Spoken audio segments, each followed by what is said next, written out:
I'm Primal Piggy. Thank you for joining me for a special Yule podcast where we combine our BDSM United podcast with a new podcast that we've started called the Heathens Podcast. So today we're going to talk about this season, sometimes called Christmas, depending on where you are, maybe Kwanzaa, Hanukkah, all of this season and this time of year, the winter solstice, perhaps you call it Yule, and all of these different traditions fall within this same happy holidays kind of, if you're secular, kind of time of year, right here in the winter time. And so we want to talk about some of the magic that's involved in this time of year, and really what is most of these different religions and these different mystical traditions talk about when this time of year comes around. But we also, since we're also combining the BDSM United podcast, we want to talk about what kinds of kinky play is good for this season. Something that goes along well with this season, and it's, just heads up, it's not going to be Santa and Elf role play. No, we're going to talk about something that, we feel matches the magical or the magic of this kind of year or this time of year. So much of pagan religion surrounding Yule, surrounding this winter solstice, is about imminence.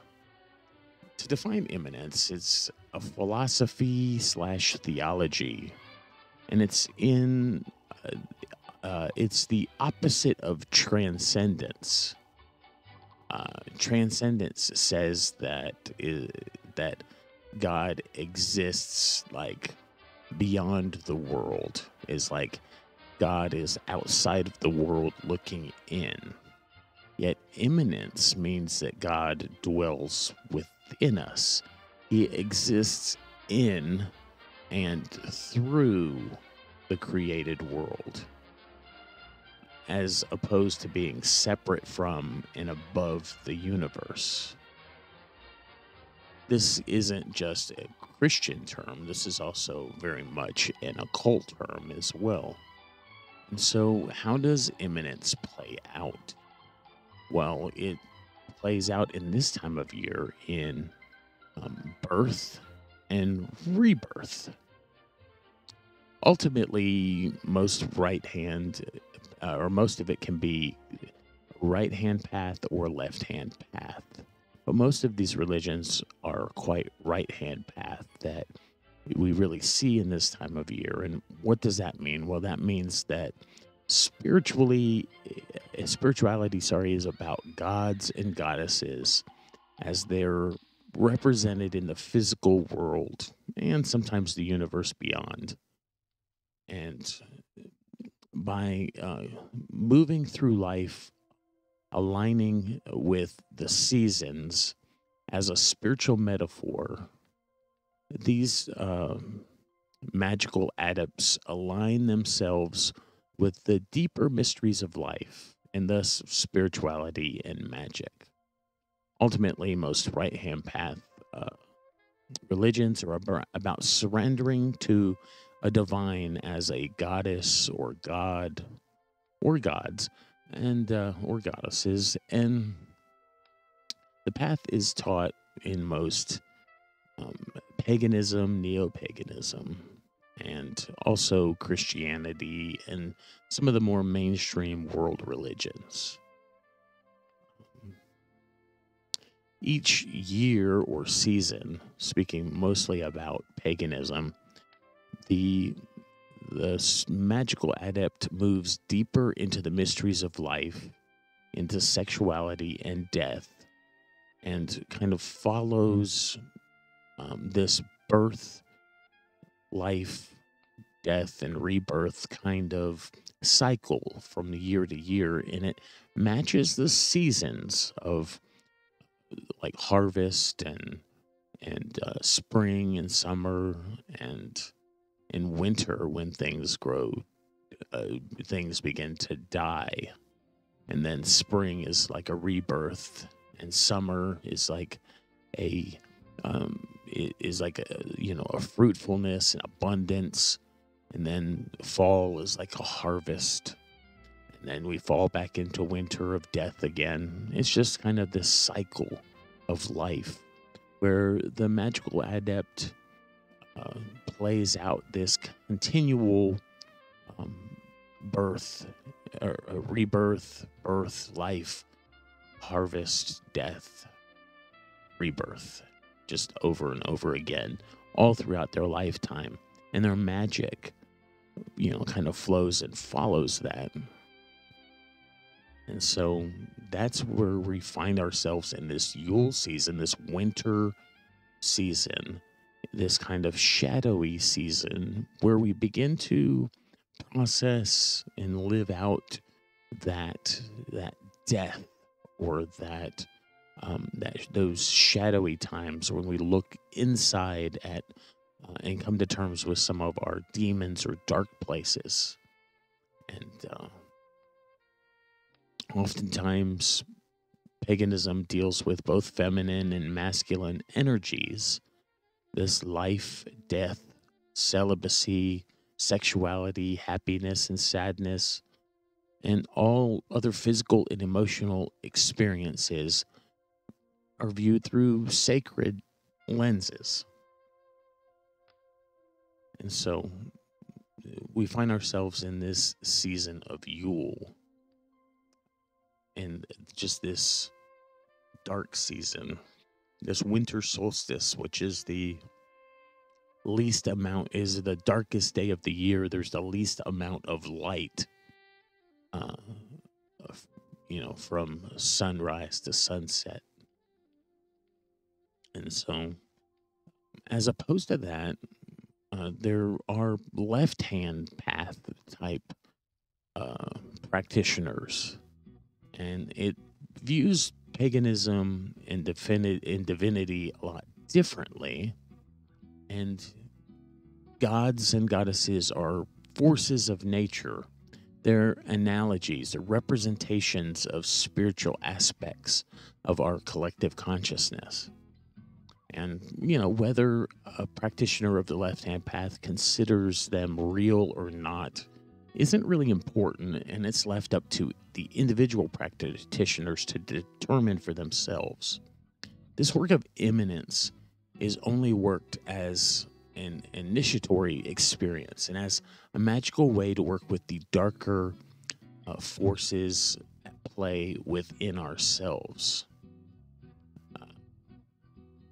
This path of Yule, for a left-hand path practitioner, is about contemplation, about self-examination, a rebirth in and of ourselves and in different places of ourselves.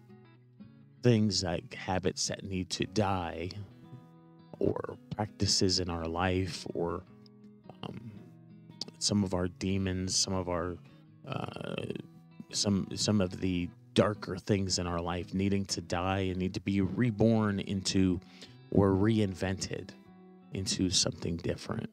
It's a stripping away of parts of ourself that aren't necessarily bad, but don't serve us, don't serve our spiritual and magical growth. Magic, as far as left-hand path is concerned, is an empowerment of self, seeing ourselves as a divine being on a path to ascending and beyond. Through ritual, perhaps, we experience in the left-hand pathway ourselves as creator god or goddess, creator of our own path, creator of our own experience in this universe, creator of our own will, our own intention, creator of our own opportunities. We are somewhat the Lord or the Lady of our own universe as we see it. And the traditional magic of Yule is an opportunity to use the energy of this type of year when it's most powerful in a very collective way, while other people are all focusing on imminence, on this season, the shadowy season, the season of death. We can utilize their energy for our own private and personal purposes. So, what are some of the different Yule traditions? And well, a typical one is a Yule log. If you're watching us on YouTube, you'll see the Yule log in the background. Perhaps you hear a little bit of Yuletime music in the background, just subtly. And one of the traditions related to Yuletide is the burning of a Yule tree, or an oak, or an ash. Yule trees are usually providing enough wood to keep a fire burning throughout the winter solstice, maybe even into the early days of January. These fires provided heat and light to the community on the darkest days of the year. Another tradition around the Yule log is to use the log as a natural altar by placing candles and incense on their natural altars. Religious celebrations and magical workings could be realized. If you prefer a replacement, a chocolate cake shaped like a log could really, be placed at the centerpiece of your home. These practices stem from traditions of archetypal stories of a battle between the oak and the holy. Each of these trees are seen as kings of the different poles of the year, and the oak is the king of the light and of control of the physical and the spiritual reality, from the holy tree, the king of darkness.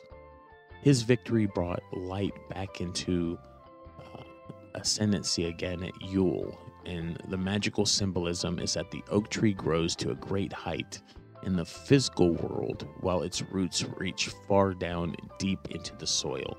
It represents a clear, awakened, and a grounded mind in perfect conditions to bring forth new life, both literally and in the sense of spiritual growth. So you can see a connection to nature, a connection to different symbolisms between light wrestling with darkness and life wrestling with death. So what are some kinky things that we can participate in this type of year that are good magical workings, yet still kinky, that work really well on this Yule theme? Well, we would say that a breeding kink would be the perfect kink to explore, or the perfect type of scene to explore. Whether you inject that your will and intention and utilize the energy from that type of orgasmic scene into a potion, or into a magical working, or infusing it with your will and intention, and just sending it out into the universe to accomplish what you will. So what is a breeding kink? Well, breeding is generally either the possibility, the risk, or the intentional impregnation of a submissive partner or a bottoming partner. And it's more focused on impregnation as a fantasy more than propagating a family line. So it's not really about getting someone pregnant. It's about giving them a cream pie. It's about giving them your seed. It's about injecting them with your semen. And people of all different genders, all different sexualities, people even with different genitals can be into breeding because it's about the fantasy of breeding. And that's more powerful than the biological possibility of someone getting pregnant. In fact, the appeal is often psychological, not physiological, or that kink. Whether the receptive partner can or cannot get pregnant is rather irrelevant. It's equally hot when two gay men fuck and refer to it as breeding the bottom.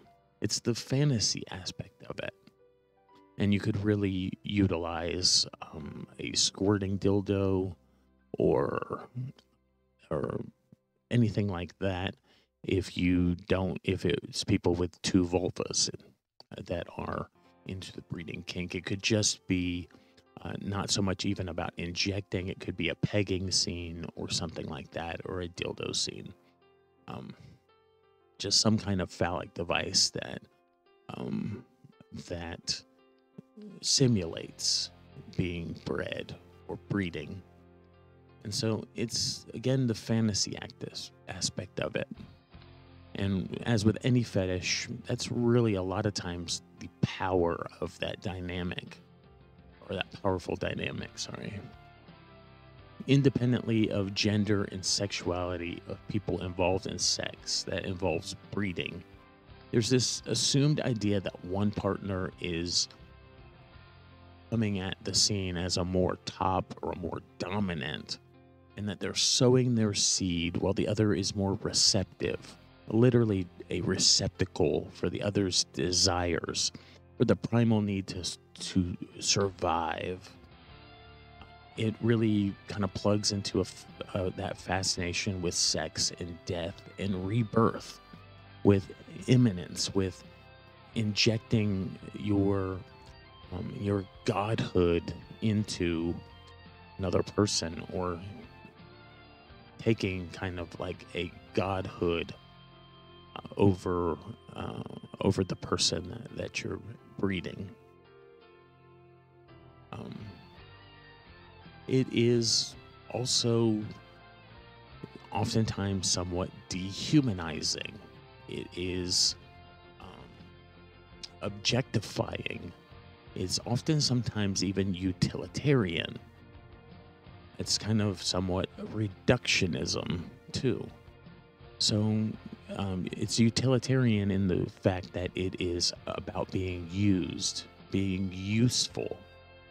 It's dehumanizing and utilitarian in that it's about the mechanics of sex.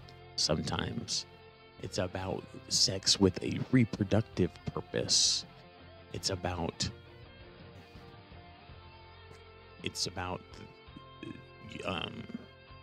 just the motion of using somebody as a receptacle, and someone being somewhat of a cum dump, or a just like I said, a receptacle.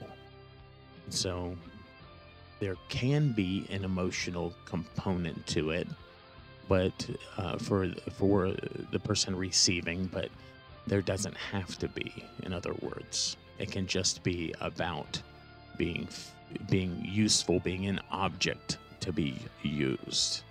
For the person doing the breeding, it can be a great magical tool, like we said earlier. You can inject and make it an analogy, a metaphor, a living example of your will and your intention of something that you want to be reborn, something in your life that needs to be repurposed, needs to be reused, reborn. All of those kinds of intentions can be injected, and when you're injecting your seed into this receptacle, you are releasing that into the universe in your will and in your intention. So that's kind of the bringing the two different things together, bringing the kink, bringing a bit of sex magic into this Yule season, and it's also kind of gives you a lot of even if you're not into sexual activity or kink or BDSM, even though we're into both, and so it's represented in our two different podcasts, BDSM United podcast, and for this special Yuletide Happy Holidays kind of version, we're bringing our brand new Heathens podcast into this special as well. And so you can find both of those, by the way, at www.bdsmunited.com. There's links to both of those there. And so thank you for listening today. I'm Primal Piggy, your host, on behalf of my partner Jen, and I, and all of our extended family and all of our different mods and admins and things that we have as part of our team.